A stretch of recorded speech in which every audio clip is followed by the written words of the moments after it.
Welcome, everyone. Come on in and grab a seat. Thank you so much for joining us.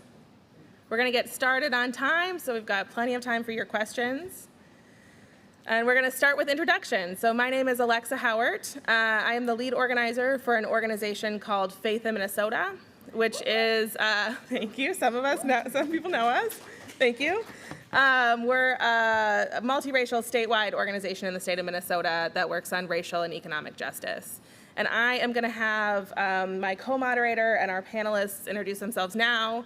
Then my co-moderator and I are going to do a little bit of a setup, and then we're going to jump into a set of questions about how we were so successful in Minnesota, saving time for your questions. So keep track of the questions you've got. Great. Thank you, Alexa. My name is Bethany Winkles. I use she, her pronouns. I'm the executive director with the Minnesota AFL-CIO, and I'll be co-moderating with Alexa today. My name's Jamie Long, he, him pronouns. I'm the majority leader in the Minnesota State House and represent a district in Minneapolis. Woo! My name is Erin Murphy. I'm a registered nurse. I serve in the Minnesota Senate. I am the chair of our caucus campaign and co-chair of MVP in the Minnesota Senate. I'm Representative Cedric Frazier. I am the co-chair of the Posse Caucus, which is the People of Color and Indigenous Caucus in the state of Minnesota, and I am also the representative of a city known as New Hope and Crystal, which is the northwest suburbs of Minneapolis. Good afternoon. I'm Liz Bolden. I serve in the Minnesota Senate. I've served my first term. Prior to that, I served one term in the House. I am also a registered nurse, serve as assistant majority leader, and I'm very happy to be here this afternoon. Woo.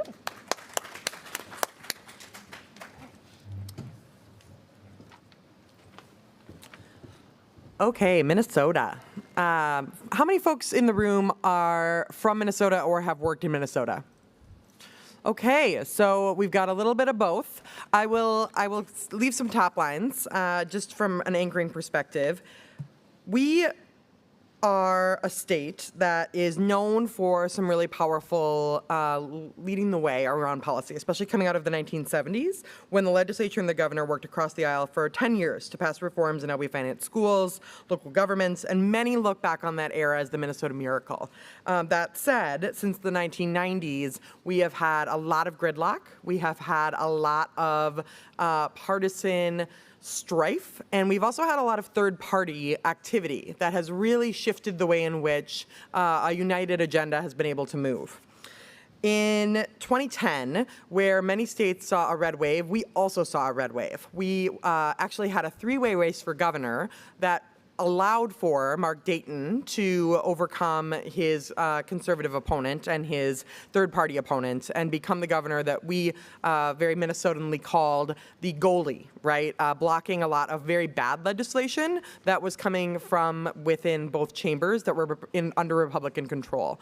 We also had the benefit in 2010, and I say benefit in the worst sense of the word, of knowing and seeing and witnessing the attacks on labor and on collective labor within Wisconsin, right next door, and having the ability to marshal our forces internally, do work internally to avoid a right-to-work battle on our own front door.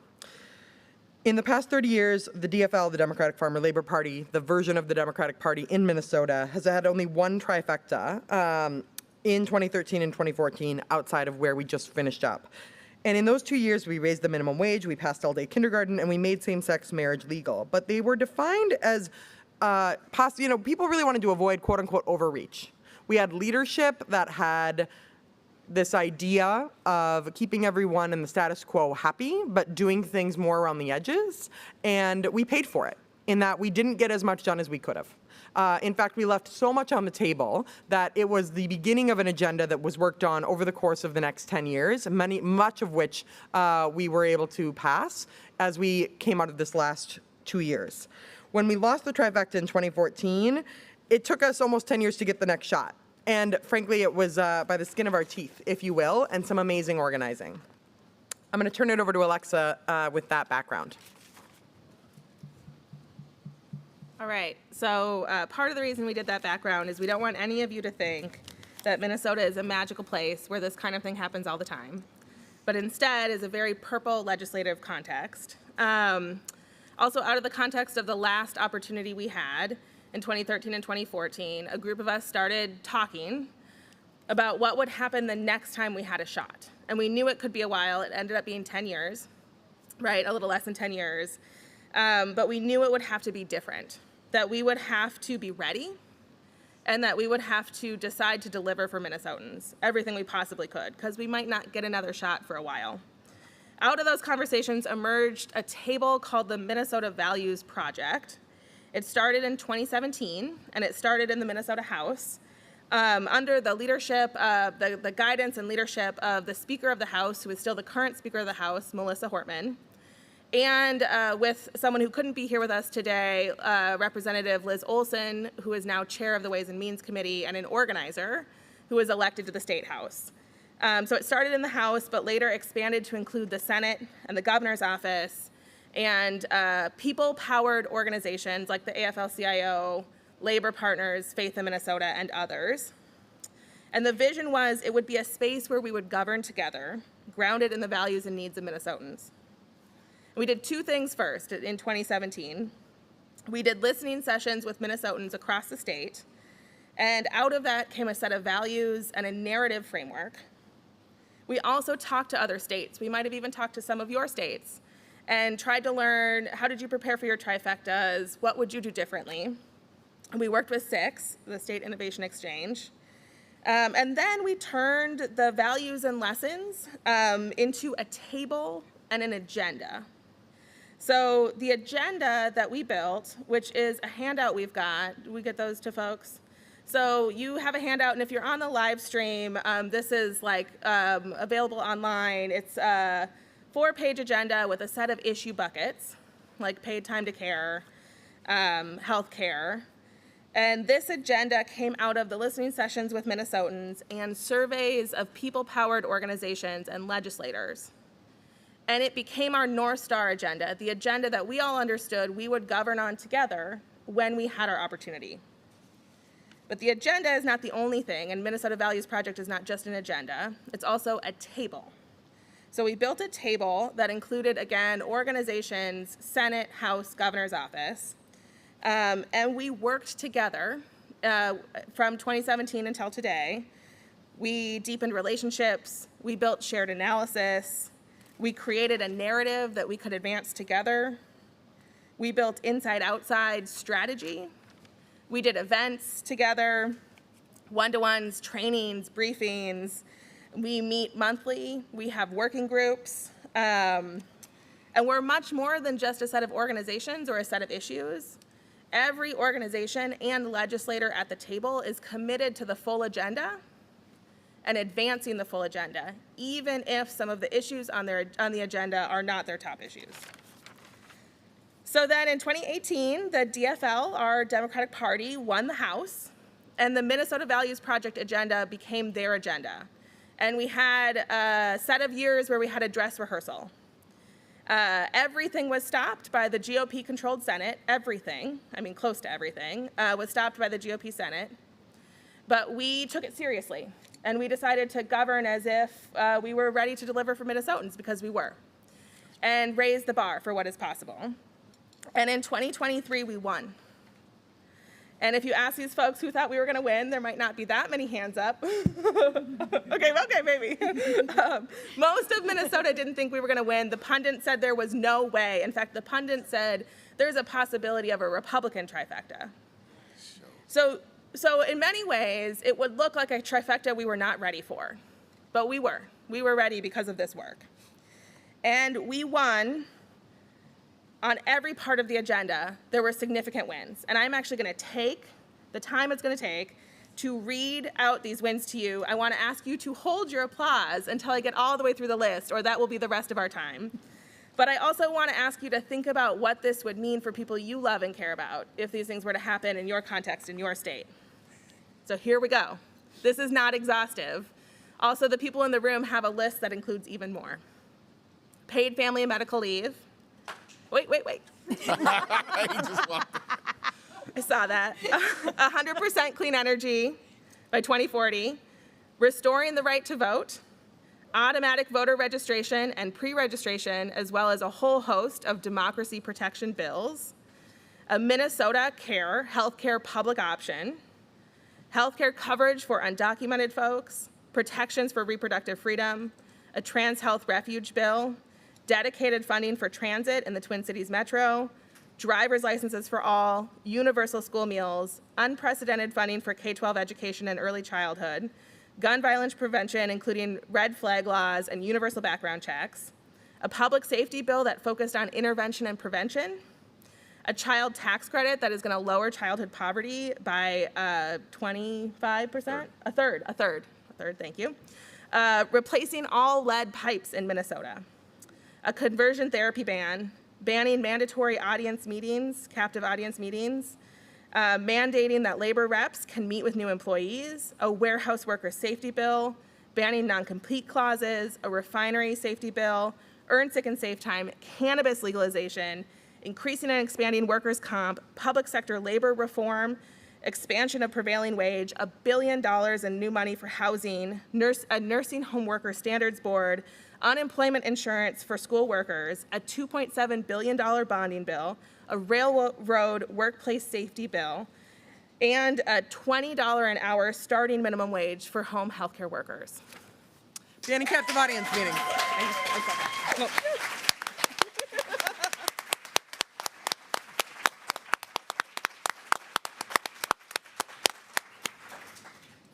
In 1 year, in 5 months, we're a part-time legislature with a 1-seat majority in the Senate. One of the most impactful legislative sessions in recent history in our country, if not the. And it was not a miracle. It was hard work, preparation, organizing, and a lot of commitment. So we're gonna turn to the panel now, and again, we're gonna save your questions. So write down your questions. Okay. So first off, we're going to start with Representative Long, who is the majority leader in the State House. How did MVP prepare us for this trifecta? Well, thank you, Bethany. And boy, that list still gives me goosebumps, Alexa. That's just it's so exciting to hear all that we were able to get done. Before I begin, I just want to acknowledge our amazing Attorney General, Keith Ellison, who's in the front row. Keith is a former State House member and carried a number of the bills that were mentioned, just to tell you how long we've been fighting on some of these issues. That was before Congress and before the Attorney General's office. So these have been long-term fights for many of these issues. So in Minnesota, a lot of us have as one of our political heroes the former Senator Paul Wellstone. And his unifying vision for how to build progressive power we affectionately refer to as the Wellstone Triangle, which is that you've got to have good ideas, you've got to have politicians, elected officials with the willingness and the courage to pass those good ideas into law, and then you've got to have the organizing muscle to get those folks into office and to hold them accountable. And so that has been a vision that I've held dear and that a lot of folks in our state have used as their North Star. And so Alexa did a great job of setting out some of the process for how we got there. I'm just going to talk a little bit about it from the legislative perspective. When I first got elected 5 years ago, and we were we'd flipped the House, so we had a new speaker, but the Senate was still Republican control. We took seriously the homework of what we believed in ourselves, right? We knew we were going to get a trifecta, and we believed we would get it soon. And we wanted to answer the question of would we be ready and how should we be ready? So we went out and talked to states, and what I heard kind of three big themes in the conversations that we had. One was that they didn't feel ready. Oftentimes, some of the new trifectas that we'd seen in some of our states that we spoke to, they were surprised, and it took them a while to get organized. The second was that there was infighting, and often it was House, Senate, but sometimes it was legislature outside partner about what the priorities should be. And the third was that as a result, they didn't really maximize their time. And we know that time is the most important resource when you're trying to get good work done on behalf of people. So we took it upon ourselves to set a shared agenda so that we would be ready. We knew it wasn't going to be the thing that we passed that session, but we wanted to be ready to pass it. And as Alexa mentioned, we did pass it 2 cycles in a row when we had the House. But how did we set that agenda? Well, it was a very intentional process. So this last round, before we got into the trifecta, Bethany and I co-led this effort of doing the agenda setting work. We intentionally polled our own legislators. What would be your top 3 priorities? Imagine a world where we have the trifecta. What are the top 3 things you want to do? And then we did a similar exercise with our outside partners and a similar exercise with the public. And we actually came in and had spreadsheets and, compared the notes for what everybody's priorities were. And it turned out there was a lot of alignment, right? There was a lot of areas where we agreed, where the public and the legislators and our outside partners wanted to see the same vision for our state. So we implemented that into these MVP documents, which we actually shared with the public. And we took a phrase that I think Senator Merkley from Oregon coined, which was run, govern, run. We wanted to run on our vision, and then we wanted to pass our vision, and then we wanted to run on, tell everybody what we were able to achieve for them, that we'd followed through on our word. So when we ran for office these last few sessions, we weren't just polling and figuring out what the poll said and what we wanted to do. We were talking about our vision for the state and what we wanted to achieve. And in the House, at least, we were talking about what we'd passed and we wanted to enact into law. And so that was powerful, because when we got into office and when we got the trifecta, we knew what we were going to do. There wasn't any question about what our priorities were going to be, because it was the agenda setting work we'd done collaboratively. It was what we'd run on and what we told Minnesotans we wanted to do together. And so I remember I called Liz Olson, who helped found MVP and couldn't be here, the day after the election. And I said, oh my God, we finally get to take MVP off the shelf, right? It's been sitting there ready for us to go. And we didn't know when we were going to get to use it, but we were ready. We were ready to use it. So how did that implement into the legislature? Well, we actually did the hard work with the House and Senate of coming up with our shared priorities for bills. So it went from the policy vision to actual legislative text. And we had near perfect overlap in our top bills, and the top 20 bills that we introduced. The Speaker of the House and the Majority Leader in the Senate did a shared press conference where they released a shared document of priorities. And for those who've worked in state legislatures, you know how hard that is to have shared priorities between 2 independent chambers. So we integrated it into our rollout. And then we didn't stop there. During session, we kept going, and we used that as our touchstone. What our top, in the House, we talked about it as our top 30 bills, or the MVP agenda. We kept meeting during session. We had what we called under the dome meetings often, where we were checking in and talking about, all right, is the chair hearing this bill? Are we moving it through committee? Are we getting it done? And these were the priorities that we were advancing collectively. And we also use that to unify our caucuses.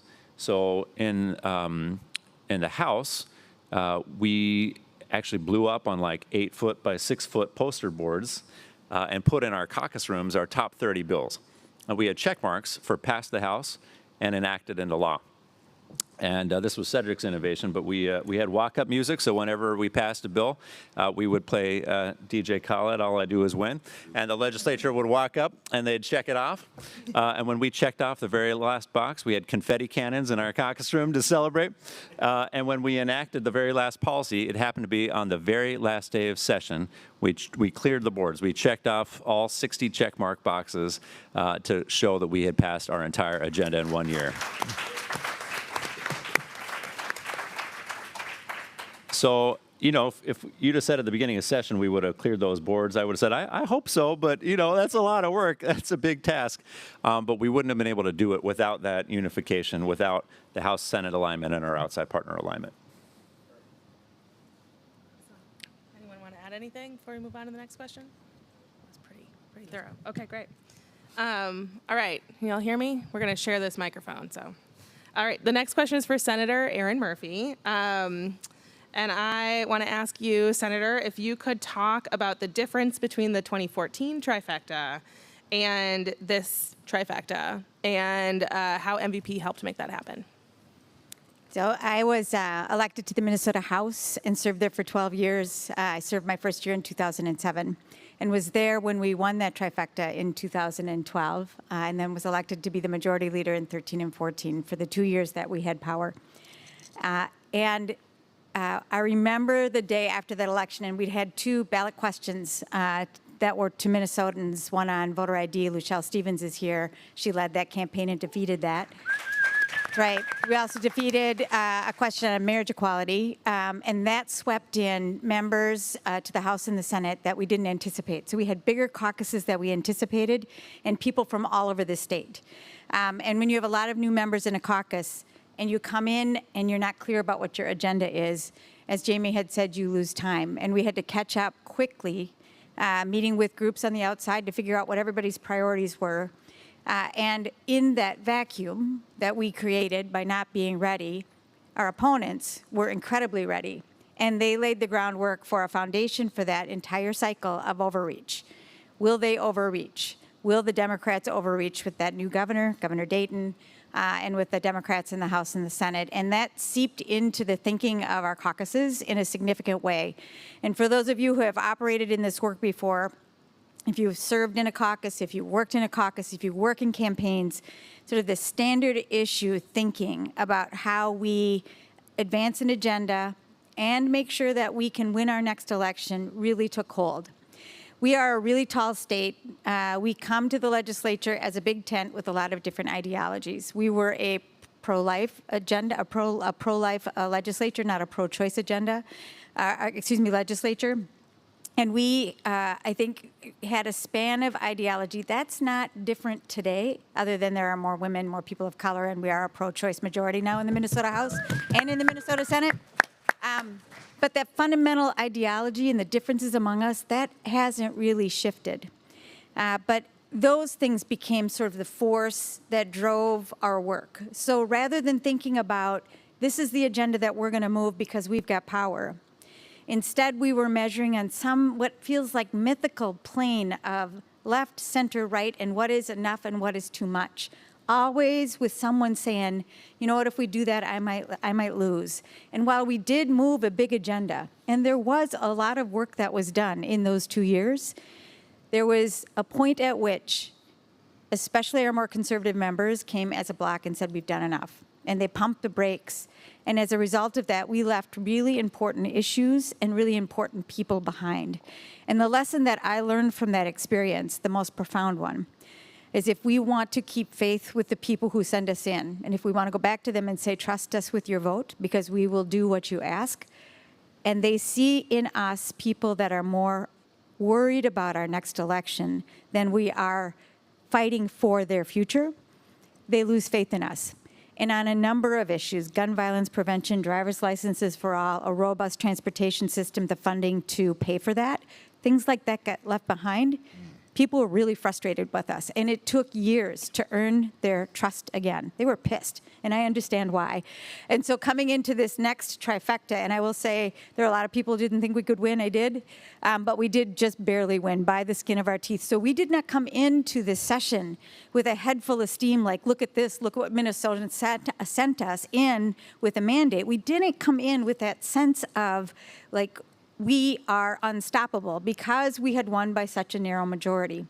Instead, we came in with a real sense of commitment. And over the years, since that 2017 formation of MVP, not only was there work done within this coalition, first in the House, it grew into the Senate, but the Senate has always been a more cautious body when it comes to MVP, and we're still, Liz Bolden and I are still doing work to deepen the work of MVP in our body. But we knew over these last years that we had to work not just to get ready for the session, but over those years. So the voice of MVP, the issues of MVP, the instrument of MVP was really present in the election. It was present in the conversations that we were having with Minnesotans. So we were already seeding, planting the seeds for the agenda that we wanted to pass. So that when people came, and again, we had an election where we elected a lot of new people. There are 14 new Democrats in the Senate caucus of 34 members. 14 new members. And the majority of the people who are serving in this caucus had never served in a majority before. So it could have gone in so very many directions. But the strength of MVP, the work that we had done over the years, what we'd seen happen in the House, the popularity of the issues that we're passing, the work that had been done in the elections, And then the work that happened between the election, when we knew what we were going to do, in the retreat that we had in December where I presented the MVP agenda to my new Senate colleagues, and then the Speaker of the House came over for lunch, and she presented again the MVP agenda and said, this is what we're going to do in the House. And then we asked our members, what do you think are the most important issues? And guess what? Those are the issues that bubbled up to the top. We had done the work. So this wasn't like, okay, guys, this is what we're going to pass. This was what we were going to pass. And we knew it, process. And that's why this agenda was so powerful and the coalition underneath it. Because if the coalition, the powerful coalition wasn't there to support the members who were carrying the bills, they would have been compromised away, but they weren't. Instead, we got them done. That is the power of MVP. That is why we can do it again, and so can you.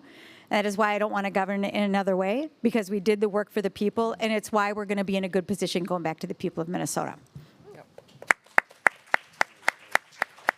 So that is an excellent segue into the next question, which is for Representative Frazier. Every legislator and organization has their own top issue that they focus on, but MVP allowed all of us to not fall into silos at best or compete at worst. It helped us to see that we are more powerful and impactful when we stick together. How did you see that play out this session? And what do you think was critical to getting more, and why would you think that was critical to getting more done for Minnesotans? Thank you, Bethany. Well, I'll say, I'm the co-chair to the lead in the House for MVP, and the work that Senator Murphy did over in the Senate was incredible with that one vote majority.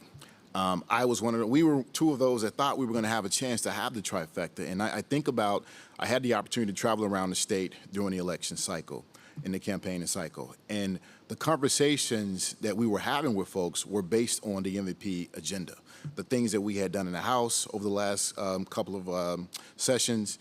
And I knew many of the times walking away from the doors after talking to someone, people were excited about what we had in that agenda. People were excited about paid family medical leave. People were excited about earned sick and safe time. People were excited about a public safety vision with public safety for all that focused on more than just law enforcement, focused on investing in our communities, making sure that everyone had what they needed to be successful and thrive in their communities. And I would often say at the end of the day, I'd say, man, I said, if people are excited about this, that means they're coming out to vote for candidates that support this vision and that will be voting and governing in a way that aligns with this vision. And if we're gonna have that kind of turnout, those kind of folks turn out on election night, we're gonna win the seats that we need to win to have a trifecta. And that is what happened, because that's what we campaigned on, and we were able to deliver on what we campaigned on once we got into session. I will say, I was cautiously optimistic because of what Aaron just talked about folks saying we don't want to have overreach. And I know that that's happened in the past. But I also believe in institutional knowledge. And the institutional knowledge said to me that people really regretted that the last time they had the trifecta, they didn't get a lot of things done. And everyone that I talked to that was there, and everyone that remembered what it felt like to talk to their constituents or that were from those communities that didn't see those things get done, they regretted that. And they swore that they weren't going to let it happen again if there was another opportunity to make it happen. And that's exactly what we did. We used that energy to continue to push us through. And to the point about having the coalitions push forward, even on the things that weren't their top priorities, what I always said to folks, and when I presented this to our caucus as we were getting to start and we had our retreat, I said, this agenda is an intersection of what everyone in the state of Minnesota needs and will benefit from. So regardless if it's a top priority for any particular group that supports you or endorsed you or that you're working to make sure you value their top priorities, their folks who they represent will benefit from this agenda. And that's a reality and that's a fact.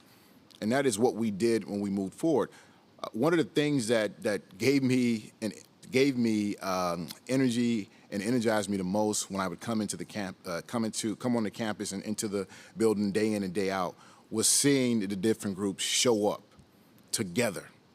And Janae can attest to this because she was there for most of this for her role in communication with Faith in Minnesota. Seeing the different groups show up on a daily basis, regardless of what the issue was that we were bringing to the floor on that day or during that week, they were showing up together saying that we need to ensure that we make this happen and we get this done. And because people stuck together in that way, because people knew that even if it's not the priority, the top priority for my group, the folks that I represent are going to benefit from this. So we have to make sure it happens.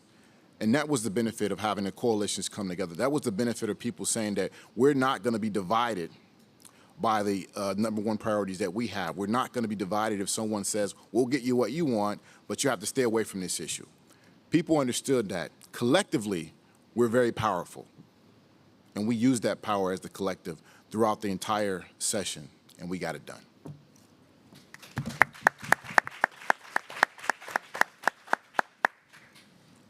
All right. Next question is for Senator Liz Bolden.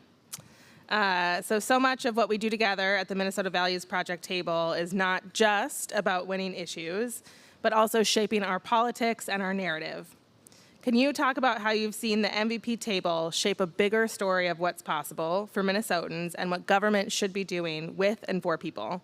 And what difference has that made? Yeah, I think about this in sort of two sections. The first is in divided government, which we had for many years, as we have discussed. And so, part of that was just a roadblock. And I lived some of that in my time in the serving one term in the House, where we were having that dress rehearsal. We were passing great bills off the House floor, things like paid family medical leave and legalizing cannabis and many of the things we ultimately did pass.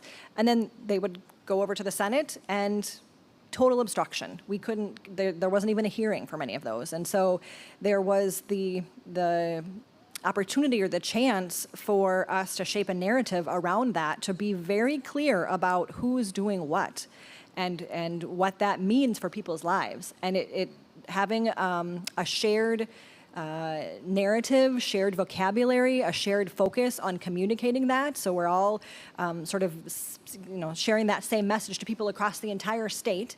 And again, this was an agenda that was what the majority of Minnesotans wanted. It was based, rooted in values. The work had been done to determine what people wanted of us. And the House was doing that work. And so it was very clear, and we talked about that during the session, and then we talked about that on the campaign trail, of who was doing the work, who was passing the bills that you wanted, and who was the roadblock, who was creating obstruction, who was keeping you from having paid family medical leave, who was keeping us from being able to pass universal background checks.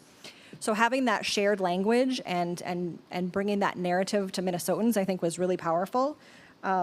I think also sort of redefining what a win was. So during that time in the House, I met weekly with a group of organizing leaders with Faith in Minnesota, and we knew that we weren't going to be able to pass our entire agenda because of the Senate.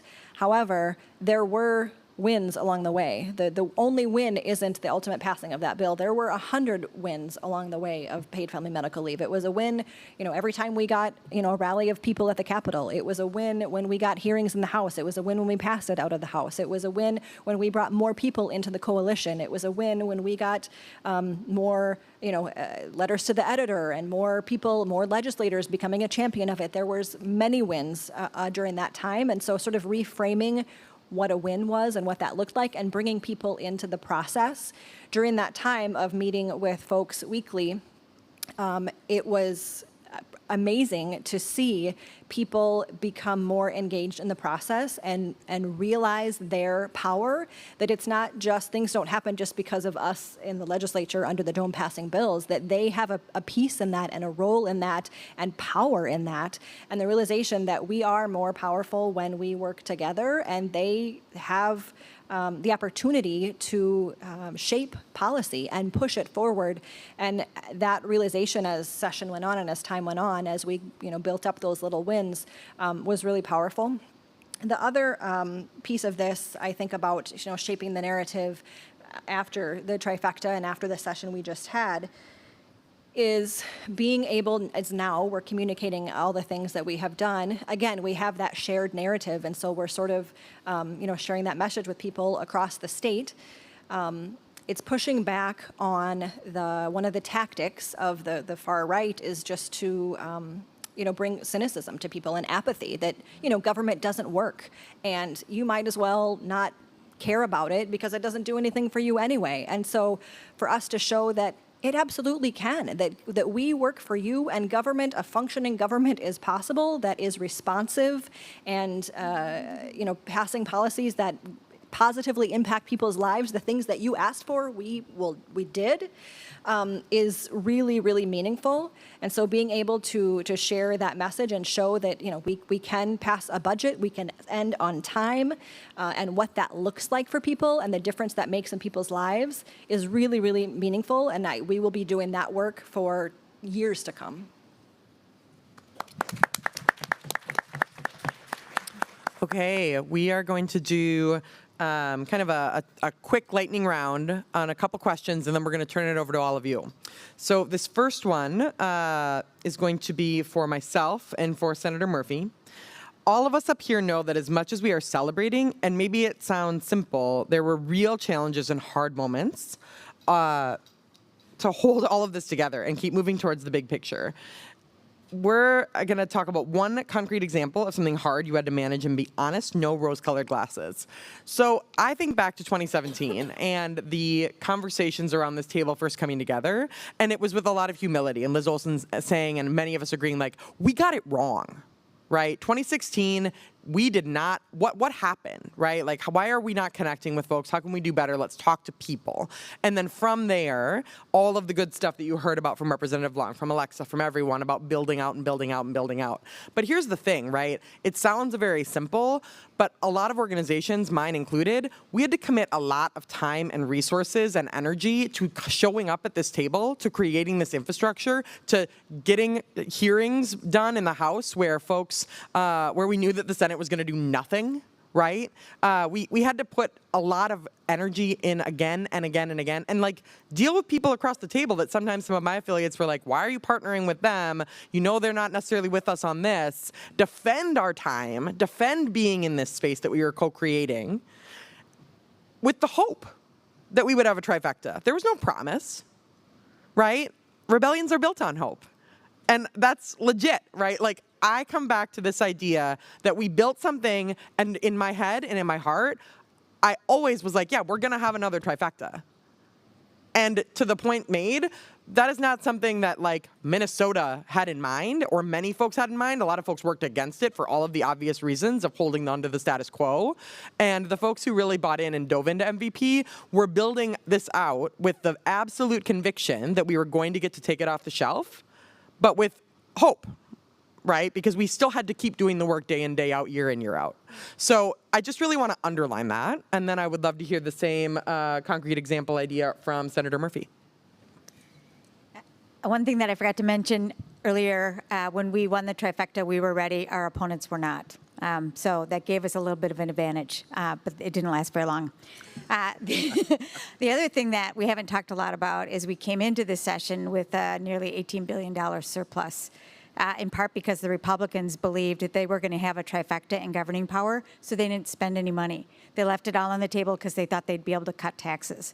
Again, a strategic error on their part. But then heading into a budget-setting session with a very significant surplus meant for those who, are from my perspective, in my words, using an old political playbook, there's no way in hell that we should raise taxes when there's that kind of a surplus on the books. Most of that surplus was one-time money, and if we wanted to do ongoing investment, we needed to raise revenue. And we had a hard discussion inside our caucus. There were a lot of hell no's. There was one person who, when we were talking about transportation and you need to do transportation, said out loud, well, we'll just wait until after the next election. And there was a robust no way in the room, which felt like that was real great progress. It was really great progress, but it was one of the hardest parts of our work. How do we get around our own perception of what Minnesotans think or expect we should do as elected officials given a certain set of conditions versus what we know we need to do, not only to keep our word, but to really invest in Minnesota's future. And if we had left this session without raising revenue for things like housing and transportation, we would not have kept our word, we would not have kept faith, but we would also be falling behind while we had the power to do something. So we had to have that fight, and we did, and we won it.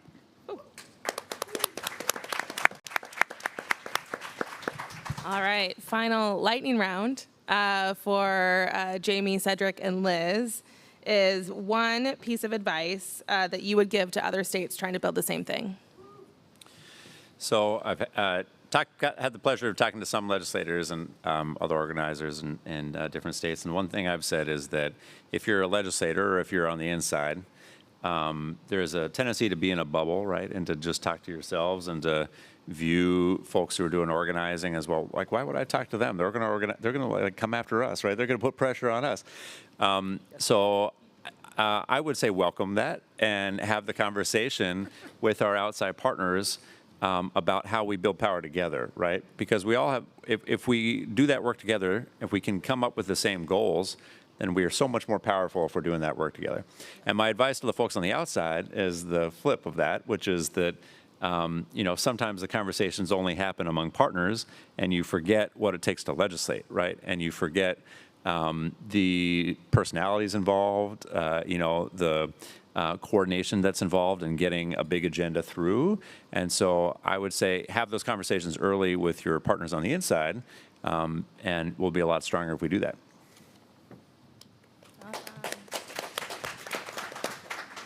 No, what Jamie said is absolutely right.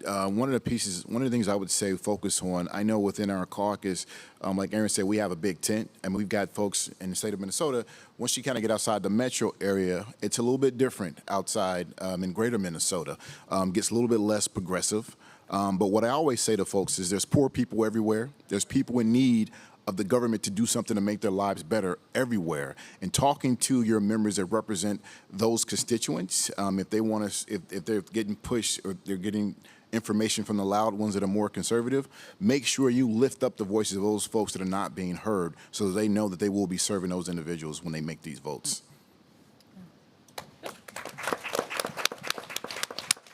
I agree with all of that. I would add a couple of things. One is to work on the foundation of building relationships, and that will, even if you aren't able to pass the big agenda things, focus on the wins that you can get because they're, again, that redefine what a win is and celebrate the small wins and then focus on building relationships because if you wait until you have the trifecta, if we had not done that background work for those years and waited until we had the trifecta and then tried to bring people to the table in a transactional way, it wouldn't have worked. It's because of that building relationships over the years prior to that. So really the work put into building those strong relationships because then it is people who come together in that shared fight, and we are more powerful together. And I agree. I will never forget those days in the Capitol where those different groups came together, and for a group maybe their top issue, their thing had already been done, had already been passed, but they kept coming back to be with their brothers and sisters in the fight because we weren't leaving people behind. Woo. All right. I would like to note that we are exactly on time, which is impressive. And we're going to turn it over to you all. So I think we'll take this microphone and maybe have Kevin pass it around, and then we'll manage our microphones here. And also, while we're getting to questions, and Kevin's getting up, I just also wanted to say there's staff in this room from the legislature, and none of this would have been possible without, again, the people devoted to this work over years. Kevin being one of them, but just one of many. So.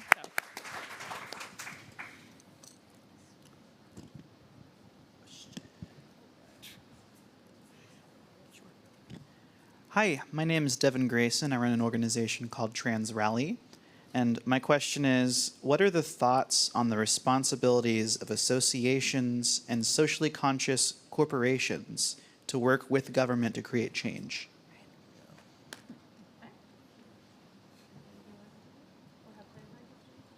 Do you want to clarify, give us one more sentence about what you mean. Sure. So I'm wondering what the role of private organizations and associations have in the formation of policy for for the government, essentially. So interest groups, good interest groups, what should they be doing? Okay. You think? I think the heart and soul of MVP is a demonstration of that. And you'll hear different words attached to what I call governing together or co-governing. But if we are really building an agenda and moving an agenda that is meant to improve the lives of Minnesotans, and we're doing it with Minnesotans, then interest groups, socially conscious corporations, Minnesotans in all the forms and iterations should be a part of that. And not just when they're tapped to come and testify or to stand outside or to make a phone call, but to be deeply invested in the agenda. And the reason why we were able to move such an agenda is because that's what was built.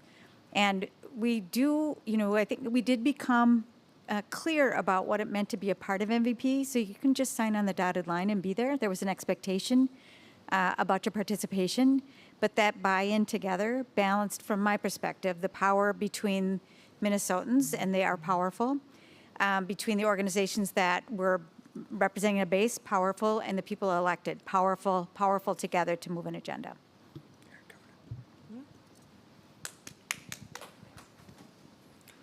Hey y'all, Ron Harris here. First of all, congratulations for an awesome session. I talk about power a lot, recognizing the fact that in order to make change, in order to change people's lives, there either has to be an exercise in power or a shift in power, certainly a building of power. As elected officials who are doing this work, and for me as a non-elected official, how do we talk to people about power? How do we get them fired up or get them interested in understanding their own power and then going out to exercise their power, or having them believe that they have the ability to help shape the outcomes that they want to see? Maybe I'll take a first crack. So, one thing that was really gratifying about this session is that people saw so much of their organizing pay off. So folks, it's hard when you come year after year to work on a campaign or come to the Capitol and, you get little wins, right, as Liz said, but sometimes you don't get the payoff. You don't get the thing that you're fighting for. And the example I think most about is the Driver's License for All coalition.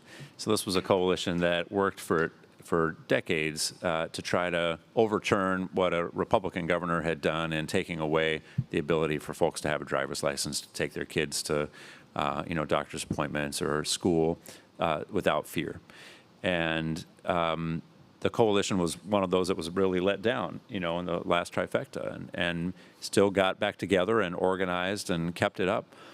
And the thing I heard most from those folks after we passed Driver's License for All was, we did it, right? This shows what power means, what we can achieve, and we want to do it again, right? They wanted to work on more things because they saw what power meant. So, and they also said it matters in our communities. We have people now who see that organizing works, who see that the effort that we put in matters. And so I think that can be a virtuous cycle where people want to do more organizing, want to build more power because they see where it goes. Alexa might have some thoughts on this too. So we're not electeds, but so I work for the Minnesota AFL-CIO. We're the union of unions. And when it comes to power, I can't not say that people need to step into their power in all ways of life. Right? If you are telling someone that the only place that they can have power is the legislature, you are missing out. Yes, of course, as a voter, as an engaged citizen, that is a pathway. But if you are someone who lives in a small town and you can't find a decent job and you've been working at Super America for 5 years and maybe gotten 5 cents as one raise one time, and your life is hard, and corporations are union busting and setting up laws to stop you from stepping into your power and having democracy in the workplace. Apathy is taught in all of these places. Apathy is a tool that is used, and if we don't start talking about trade unionism as the place where folks are spending the majority of their time, not with their family, not doing activism, at work because they have to pay the bills. If we're not talking about trade unionism as its own theory of change on how people are coming into their power to change our world, we are missing a big point.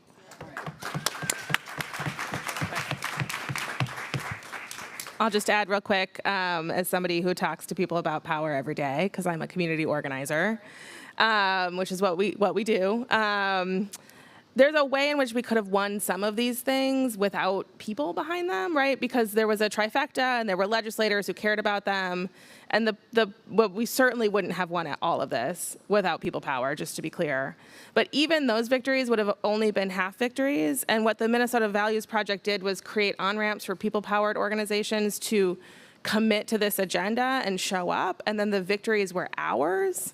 And when we started this, we understood that really our main opponent, we've got some pretty big opponents in Minnesota, but one of our biggest opposition is cynicism. And so if we're going to have a trifecta moment, we're going to win a bunch of stuff, but we're also going to make a dent on cynicism, which means that thousands of Minnesotans this year felt like they changed the conditions of their lives alongside their legislators, and that might be the most important victory to me. Yeah. Let me just to wrap that up. Thanks for the question, Fred. Great question.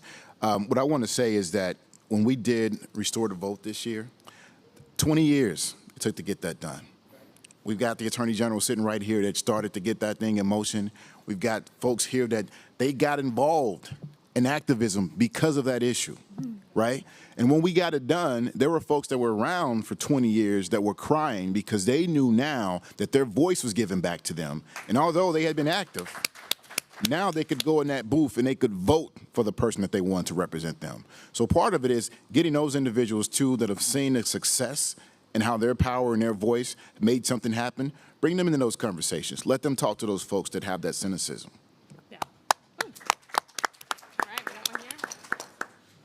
I'm Rainey. I work for Evergreen Action, and selfishly, I want to talk about climate change because that's my niche issue. But for me, it's actually not a niche issue. You know, clean electricity and climate change, you know, it's about justice. It's about saving people money. It's about standing up to big polluters.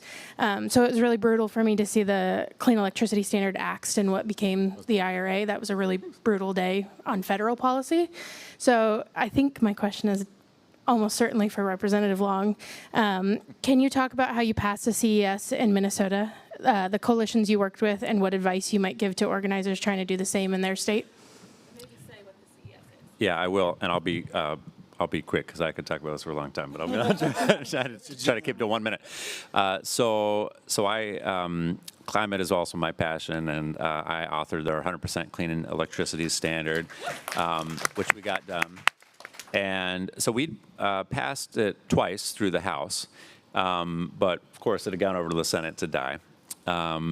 And we'd updated it quite a bit along the way. We worked on it as if it was real, right? As if we were going to be able to get it done. So we put in the time and effort over the 4 years where we had the House majority to get it in shape.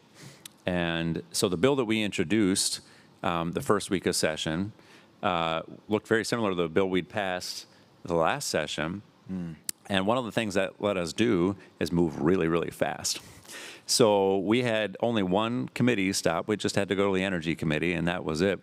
So I asked the Speaker, I'm like, hey, can I get this on like week 3 to our agenda? And she said, do you think you can move it that fast? I said, yeah, we got one committee. We're going to do the work. So she said, sure. So, we had the very first hearing in the Energy Committee was a 100% bill. We moved so quickly that the opposition didn't really have time to pick up, right? And we did the stakeholder work that was needed, right? It wasn't too fast to get the policy right, but we'd done it over so many years that we were close to, having a polished product. And then we worked so closely with the Senate that we had an agreement going in. We didn't have to conference the bill. We passed it in the House, and they passed it straight through in the Senate. So we got it through in under a month, our 100% clean energy standard. And we did it with the support of our trade unions. The building trades endorsed 100% clean electricity, which blew my mind because that conversation took years to get to that place. We had the bill signing in House of Labor to show the solidarity that we had put in on that. We had such a kind of shock and awe campaign on the 100% bill that our utilities basically threw up their hands, and they were 90% of the utilities in the state were neutral on it because they knew it was going to happen. And they're like, oh boy, it's not worth the fight. So there was not much of an opposition that was able to get any steam at the Capitol. And we passed in Minnesota with 100% Democratic support, including Democrats who represent Trump seats, including Democrats who are in, rural communities that have coal plants in them, voted for 100% clean electricity, and we passed a standard that is better than California. It is a top 5 standard in the nation in terms of our ambition on climate. Hey, y'all. Hey. Thank you for everything you do and everything you got done. A question I had is that the issues that matter to me tend to be voting rights and criminal justice reform, which are not considered, meat and potato issues. And I was really impressed to see the way that you prioritize them. And you could have said infrastructure or job creation or things that are buzzy. How did you end up collectively making the decision that those type of issues, especially post George Floyd, decide to actually do some really transformative work around issues that are not considered sexy? And what was it like getting consensus from the caucuses about that? Bethany and maybe Cedric. Yeah, I can start talking about the agenda process, where that began, and then, I think Cedric would be able to speak to the caucus process. So the inputs, I'll just say the inputs on how we came up with the raw material as to how are we going to decide this, right? I mean, governance, small d democracy, like this was a practice in small d democracy, this entire agenda. It was about how are we going to take this data, who are the inputs coming from, how are we going to be as inclusive as possible while at the same time making sure that like the caucuses and like things are being heard and balanced in a way that is real to the folks who are at this table. And in part of that conversation, we had to do an honest analysis of who wasn't at the table and what wasn't being talked about, and especially what wasn't being talked about in the reality of the lives and the moments that were being had in Minnesota and the issues that needed to be addressed that we didn't have experts on, or some of those organizations, as many folks know, don't have the capacity to have someone staff a table necessarily or fill out and have all their folks fill out a ton of surveys. So that was a piece of it, of saying we have to both have the raw inputs and we also have to be able to see the forest from the trees, that even if everybody said that these were like the top 5 issues, but if none of these issues are dealing with the fact that we have some of the, if not the worst in some cases, worst disparities along the lines of race in our country as a state, right? Minnesota is not a great place to live and safe place to live for folks depending on the color of their skin, depending on how they worship, right? And the outcomes that they face in our healthcare and our police and different systems, education systems. If we didn't find a way to wrestle with that, we would be going against the values that was at the core of what we were talking about. And we're like, if we're going to live up to these values, we're going to do it imperfectly because we're human. We're creating something with small d democracy, which is always going to be imperfect, but we have to strive towards our values, right? We have to strive towards them. And so what does that mean?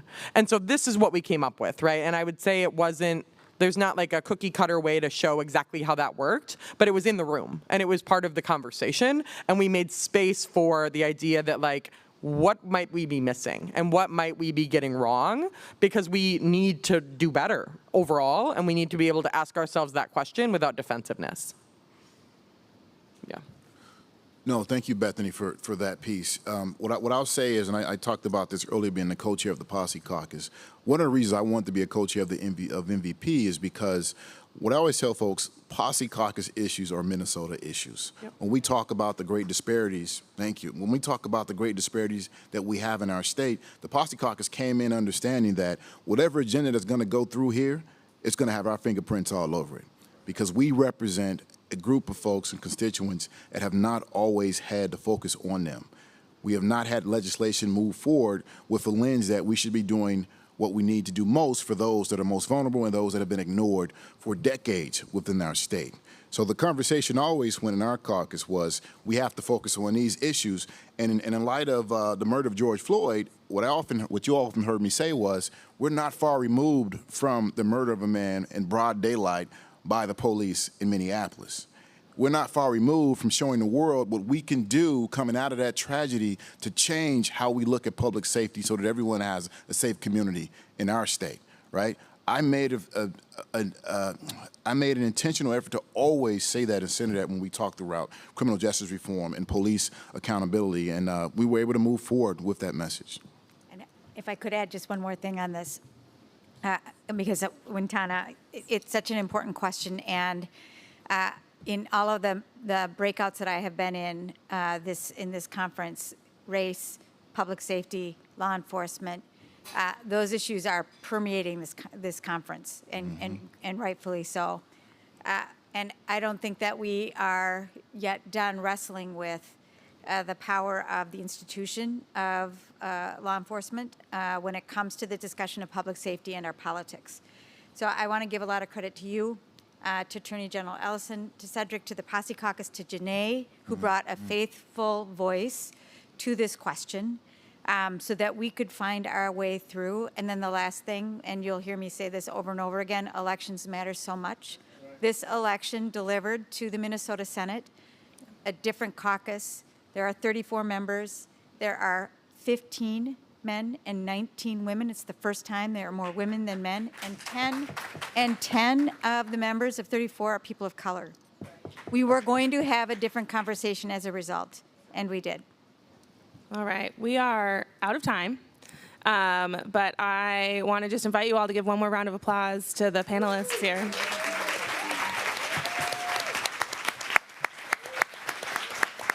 And I think most of us can hang around in the back or out the door for a few minutes for additional questions, and I think all of us would welcome you to reach out. So thank you so much for being here. Oh, sure.